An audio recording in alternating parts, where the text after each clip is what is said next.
বন্ধুরা, অন্নপূর্ণা যোজনার টাকা কবে অ্যাকাউন্টে ঢুকবে সেই অপেক্ষায় রয়েছেন অনেক মহিলা। জনকল্যাণ শিবির শেষ হওয়ার পর এবার নবান্ন থেকে এলো বড় আপডেট। মুখ্যমন্ত্রী শুভেন্দু অধিকারী জানিয়েছেন, যাদের নাম যাচাই এবং আপলোডের কাজ শেষ হয়েছে তাদের জন্য সুখবর রয়েছে। 4 দিন ধরে রাজ্য জুড়ে জনকল্যাণ শিবির চলেছে। সেখানে কেন্দ্র ও রাজ্য সরকারের মোট 54টি প্রকল্পের সুবিধা দেওয়া হয়েছে। এই শিবিরে বহু মানুষ নতুন করে আয়ুষ্মান ভারত এবং অন্নপূর্ণা যোজনায় নাম নথিভুক্ত করেছেন। সরকারি তথ্য অনুযায়ী আয়ুষ্মান ভারতে 22,23,000 মানুষ আবেদন করেছেন, আর অন্নপূর্ণা যোজনায় 8,15,000 মানুষ নাম লিখিয়েছেন। এদিকে মহিলাদের অ্যাকাউন্টে টাকা পাঠানোর কাজও পুরোদমে চলছে।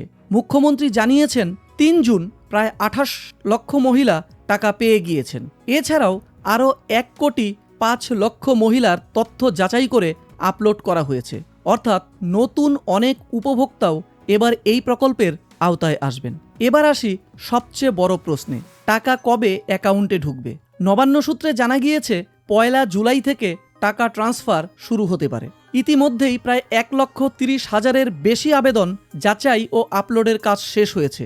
যাদের ভেরিফিকেশন সম্পূর্ণ হয়েছে তারা জুলাই মাস থেকেই টাকা পেতে পারেন। মুখ্যমন্ত্রী আরও জানিয়েছেন, বর্তমানে রাজ্যের প্রায় 1,100টি জায়গায় জনকল্যাণ শিবির অনুষ্ঠিত হয়েছে।